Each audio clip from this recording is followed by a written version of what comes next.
জাতীয় সংসদের speaker major Hafiz Uddin আহমেদের আত্মজীবনীর এই পর্বে উঠে এসেছে তার জীবনের এক গুরুত্বপূর্ণ মোড়। একদিকে পাকিস্তান জাতীয় ফুটবল দলে খেলার স্বপ্নপূরণ, অন্যদিকে বাবার কাঙ্ক্ষিত প্রশাসনিক ক্যারিয়ারের পথ। দুয়ের মধ্যে কঠিন এক সিদ্ধান্ত। কেন তিনি সিএসএস পরীক্ষার হলে না গিয়ে জাতীয় দলের জার্সি গায়ে বিদেশ যাত্রা করেছিলেন? কিভাবে সেই সিদ্ধান্ত তাকে আজীবন এক ধরনের অপরাধবোধে রেখেছে? এছাড়াও রয়েছে ১৯৬৫ সালের পাকিস্তান ভারত যুদ্ধের সময় ঢাকা বিশ্ববিদ্যালয়ের ছাত্রজীবনের স্মৃতি, রেঙ্গুন সফর, এশিয়ান কাপের অভিজ্ঞতা এবং পূর্ব ও পশ্চিম পাকিস্তানের ক্রমবর্ধমান মানসিক দূরত্বের প্রত্যক্ষ বর্ণনা। একজন ফুটবলারের চোখে দেখা সেই উত্তাল সময়ের ইতিহাস শুনুন মেজর হাফিজ উদ্দিন আহমেদের নিজের ভাষায়। রাজনৈতিক অঙ্গনের নানান ইতিহাস ও তথ্য পেতে আমাদের চ্যানেলটি সাবস্ক্রাইব করে বেল বাটনটি প্রেস করে রাখুন। মেজর হাফিজ লেখেন, ১৯৬৪ সালে ৭৫ টাকা অনেক টাকা। ডাইনিং হলে খাবারের মাসিক চার্জ ছিল ৩৭ টাকা। ১০০ টাকায় একজন আবাসিক ছাত্র মাসিক খরচ মেটাতে পারত মোটামুটিভাবে। বৃত্তির ৭৫ টাকা, ফুটবলের টাকা ইত্যাদি মিলিয়ে নিজেকে রকফেলারের কাছাকাছি মনে হল। আব্বাকে আর টাকা পাঠাতে হবে না মর্মে জানিয়ে দিলাম। ৩৫০০ টাকায় বাইতুল মোকাররম মার্কেট থেকে একটি নতুন চকচকে ইতালিতে তৈরি ভেসপা মোটরবাইক কিনে নিলাম। ঢাকা তখন ছোট শহর, ১ ঘণ্টায় পুরো শহর চক্কর দেওয়া যেত। প্রায়শই বন্ধু বান্ধবকে পেছনে বসিয়ে বিশ্ববিদ্যালয়, নিউ মার্কেট, স্টেডিয়াম এলাকায় চক্কর মেরে গুলিস্তান বিল্ডিংয়ে চৌ চাইনিজ রেস্তোরাঁয় ডিনার সেরে হলে ফিরতাম। মোট কথা, মহা আনন্দের রাজার হালে দিনগুলো কাটছিল আমার। ১৯৬৫ সালের সেপ্টেম্বরে শুরু হল পাকিস্তান ভারত যুদ্ধ। প্রথমবারের মতো পূর্ব পাকিস্তানের জনগণ অনুভব করল তারা সম্ভাব্য ভারতীয় আক্রমণের মুখে সম্পূর্ণ অরক্ষিত। যুদ্ধকালীন পরিস্থিতিতে কিছুটা অসহায় বোধ করতে লাগল বাঙালিরা। এ সময় টেকনাফ থেকে তেঁতুলিয়া পর্যন্ত ব্যাপ্ত জনপদে দেশপ্রেমের জোয়ার বইতে শুরু করে। রেডিও, টিভিতে অবিরাম দেশাত্মবোধক গান প্রচারিত হতে লাগল। যুদ্ধ হচ্ছে পশ্চিম সেক্টরে, পূর্বাঞ্চলে ভারতের কোনো সামরিক তৎপরতা দেখা যায়নি। কিন্তু এফএইস হলের ছাত্ররা কয়েকটি ট্রেন্স খনন করল সম্ভাব্য বিমান আক্রমণ আত্মরক্ষার জন্য। রাতে অনুষ্ঠিত হয় ব্ল্যাকআউট বা নিষ্প্রদীপ মহড়া। নানা ধরনের গুজব ছড়িয়ে পড়ে যুদ্ধ চলাকালে। আমরা ছাত্ররা হলের বারান্দায় রাতের অন্ধকারে বিমান আক্রমণের জন্য রুদ্ধশ্বাসে অপেক্ষা করি, কিন্তু কিছুই ঘটে না পূর্ব সীমান্তে। একদিন বিকেলে হলের লনে সর্বদলীয় ছাত্র সংগ্রাম পরিষদের সভা অনুষ্ঠিত হয়। আমার সহপাঠী ছাত্রলীগ নেতা শাহ সালাউদ্দিন ভারত সরকারের কড়া সমালোচনা করে এক জ্বালাময়ী ভাষণ দেয়। দলমত নির্বিশেষে সবাইকে যুদ্ধকালীন সংকট মুহূর্তে যুদ্ধাহত সৈনিকদের জন্য রক্তদান কর্মসূচিতে অংশগ্রহণের আহ্বান জানায়। স্থির হল পরদিন সকালে ছাত্ররা নিকটস্থ স্বাস্থ্যকেন্দ্রে রক্ত দিতে যাবে। আমি রক্তদানের জন্য প্রস্তুত হয়ে সালাউদ্দিনের রুমে গেলাম। চল, রক্ত দিতে যাবি না? আমার তাগাদা। দোস্ত, রক্ত দিলে আমি মারা যাব, আমার শরীরে রক্ত কম, তোরা যা। সালাউদ্দিন, তাহলে কাল এত চাপাবাজি করলি কেন? আমার প্রশ্ন। আমি ছাত্র রাজনীতি করি, এসব তো বলতেই হয়। বলেই তাড়াহুড়ো করে রুম থেকে কেটে পড়ে নেতা। ১৯৬৭ সালের ফেব্রুয়ারি মাসে আমার আকৈশোর লালিত স্বপ্ন বাস্তবায়িত হল।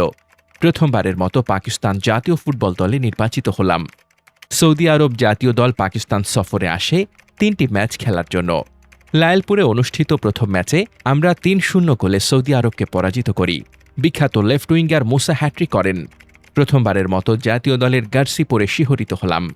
এ মুহূর্তের জন্যই আমি বছরের পর বছর অপেক্ষা করেছি। আমরা দুজন বাঙালি খেলোয়াড় এ দলে সুযোগ পাই, আমি ও প্রতাপ শঙ্কর হাজরা। খেলা নিয়ে ব্যস্ততা বেড়ে যাওয়ায় আব্বা উদ্বিগ্ন হয়ে একদিন নিজেই ফজলুল হক হলে আমার রুমে চলে এলেন। বললেন, মাস্টার ডিগ্রি লাভ করেছ, আর কত খেলবে? এখন একটি পেশা বেছে নিয়ে ক্যারিয়ার গড়ে তোলো। জি আব্বা, নিশ্চয়ই, আমার সংক্ষিপ্ত জবাব। তুমি এ বছর সিএসএস পরীক্ষায় অংশগ্রহণ করবে। বইপত্র জোগাড় করে পড়াশোনা শুরু করো। আমি কোনো অজুহাত শুনতে চাই না। আব্বা বললেন, জি আব্বা। আমি তাকে আশ্বস্ত করি। ১৯৬৭ সালের মাঝামাঝি কিছু বইপত্র জোগাড় করি। সিএসএস পরীক্ষার ফর্ম ফিল আপ করে জমা দেয় আব্বার সন্তুষ্টির জন্য। কিন্তু প্রস্তুতি মোটেই এগোচ্ছে না ফুটবল সংক্রান্ত ব্যস্ততার কারণে। নির্দিষ্ট দিনে পরীক্ষায় অংশগ্রহণ করব, এই মর্মে আব্বাকে আশ্বস্ত করলাম। সেকালে গুরুত্বপূর্ণ পরীক্ষার আগে প্রতি পরিবারে পরীক্ষার্থীর সাফল্য কামনা করে মিলাদ পড়ানো হতো। সিএসএস লিখিত পরীক্ষার আগের দিন আব্বা বরিশালে আমার সাফল্য কামনা করে বাসায় মিলাদ পড়ালেন। পরদিন এক অভাবনীয় কাণ্ড ঘটালাম। পরীক্ষার সিট পড়েছিল ঢাকা কলেজে। আমি সেখানে না গিয়ে জাতীয় দলের ব্লেজার পরে গেলাম ঢাকা বিমানবন্দরে। দলের অন্য খেলোয়াড়দের সঙ্গে অ্যারোফ্লোটের একটি বিমানে আরোহণ করে বার্মার রাজধানী রেঙ্গুনের উদ্দেশ্যে যাত্রা করলাম। এশিয়ান কাপে অংশগ্রহণের জন্য নির্বাচিত পাকিস্তান জাতীয় দলে আমি ছিলাম একমাত্র বাঙালি খেলোয়াড়। প্লেনে ওঠার আগে অনেক ভেবেছি আমার করণীয় সম্পর্কে। পিতাকে খুশি করার জন্য পরীক্ষা দেব, নাকি জীবনে প্রথম বিদেশ ভ্রমণের সুযোগ কাজে লাগাব। অবশেষে খেলার নেশাই অগ্রাধিকার পেল। পরদিন পত্রিকায় এ খবর পড়ে আব্বা এতই মর্মাহত হলেন যে পরবর্তীকালে এ নিয়ে আর একটি কথাও বলেননি। বিমানে বসে সারাক্ষণই ভাবছিলাম ফিরে এসে আব্বাকে মুখ দেখাবো কিভাবে। আব্বা 2011 সালে প্রায় 100 বছর বয়সে মৃত্যুবরণ করেন। তার ক্যারিয়ার সংক্রান্ত নির্দেশ পালন না করে তাকে দুঃখ দিয়েছি, এ কথা ভেবে আজও অপরাধবোধে ভুগি। শীতের এক রৌদ্রোজ্জ্বল প্রভাতে রেঙ্গুন বিমানবন্দরে অবতরণ করি। ছোট ছিমছাম সুসজ্জিত এয়ারপোর্ট। বার্মা বিভিন্ন প্রকার মূল্যবান খনিজ সম্পদে সমৃদ্ধ বিশাল এক দেশ। তাদের রয়েছে তেল থেকে শুরু করে যাবতীয় খনিজ ও বন সম্পদ। কি নেই তাদের? খাদ্যে স্বনির্ভর, পৃথিবীর 1 নম্বর চাল রপ্তানিকারক দেশ। এক কথায় সম্পদের কোনো অভাব নেই। কিন্তু চেপে বসা সামরিক শাসনের কারণে জনজীবনে উন্নয়নের কোনো ছোঁয়া লাগেনি। বিস্তীর্ণ বনভূমির মধ্যে নির্মাণ করা হয়েছে দেশটির একমাত্র 5 তারকা হোটেল ইনিয়া লেক। শহর থেকে দূরে অপরূপ সৌন্দর্য মণ্ডিত এক লেকের পাড়ে অবস্থিত এই আধুনিক বিলাসবহুল হোটেল। লেকের নামেই হোটেলের নামকরণ। বার্মায় ফুটবল খুবই জনপ্রিয়, তারা এশিয়ার শ্রেষ্ঠ দল। আমরা ছাড়াও কম্বোডিয়া ও ভারতের জাতীয় দলই একই হোটেলে ছিল। 60-এর দশকের রেঙ্গুন ছোট শহর, অনেকটা চট্টগ্রামের মতো। উন্নয়নের তেমন কোনো ছোঁয়া লাগেনি। বিপণী বিতানে কেনাকাটার কোনো সুযোগ নেই। যে কোনো পণ্য কেনার জন্য সরকারি পারমিট প্রয়োজন, ফলে শপিং করা হলো না। অং সান মেমোরিয়াল স্টেডিয়ামে 4 দেশের অংশগ্রহণে এশিয়ান কাপের জোনাল রাউন্ড অনুষ্ঠিত হল। ফ্লাড লাইটের আলোয় উদ্ভাসিত স্টেডিয়াম দর্শকে পরিপূর্ণ। তিল ধারণের ঠাঁই নেই। যোগ্যতর দল হিসেবে বার্মা চ্যাম্পিয়ন হয়। আমরা তাদের কাছে 2-0 গোলে পরাজিত হই। ভারত পাকিস্তান প্রতিদ্বন্দ্বিতাপূর্ণ খেলাটি 1-1 গোলে ড্র হয়। বার্মার প্রাকৃতিক দৃশ্যাবলী অত্যন্ত মনোরম। বনভূমি ছাড়া দেখার মতো তেমন কিছু নেই। রেঙ্গুনের বিখ্যাত শোয়ে ড্রাগন প্যাগোডা মোটামুটি দৃষ্টিনন্দন, কিন্তু পর্যটকদের ভিড় নেই সার্বিক পরিস্থিতির কারণে। এক সকালে দেখে এলাম শেষ মোগল সম্রাট বাহাদুর শাহের দিনহীন সাদামাটা কবর। ইংরেজ শাসকদের দ্বারা রেঙ্গুনে নির্বাসিত হবার পর সম্রাটের শেষ জীবন সেখানে খুব কষ্টে কেটেছে। বাহাদুর শাহ জাফর ছিলেন কবি। কবিতার ভাষায় আক্ষেপ করে তিনি লিখেছেন, জাফর এতই বদনসিব যে বিশাল হিন্দুস্তানে দুগজ জমিও দাফনের জন্য সে পেল না। পূর্ব পাকিস্তানের রাজনীতির আকাশে সে সময় দুর্যোগের ঘন ঘটা ঘনীভূত হতে থাকে।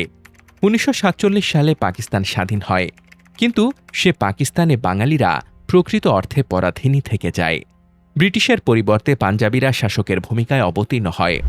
1956 সাল পর্যন্ত পাকিস্তান রাষ্ট্রের কোনো সংবিধান ছিল না।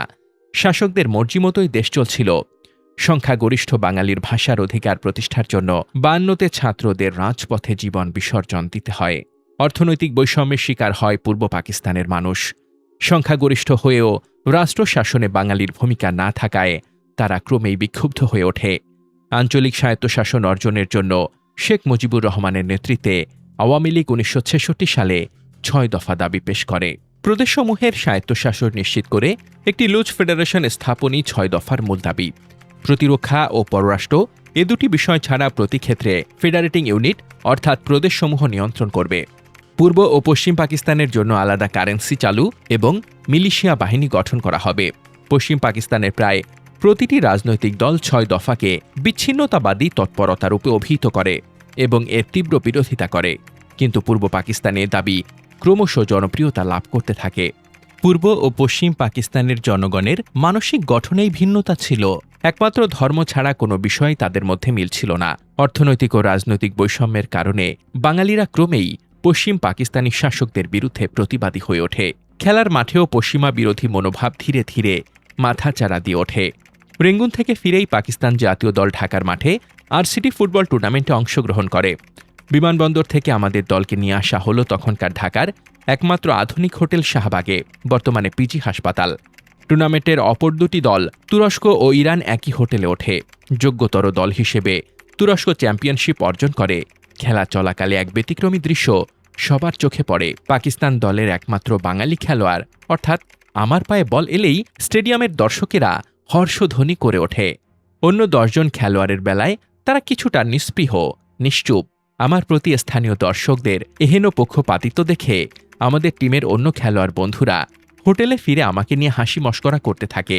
তাদের বক্তব্য, আমরা তো সবাই নিম্নমানের খেলোয়াড়, হাফিজই একমাত্র তারকা। দর্শকেরা তাকে ছাড়া অন্যদের পাত্তাই দিচ্ছে না।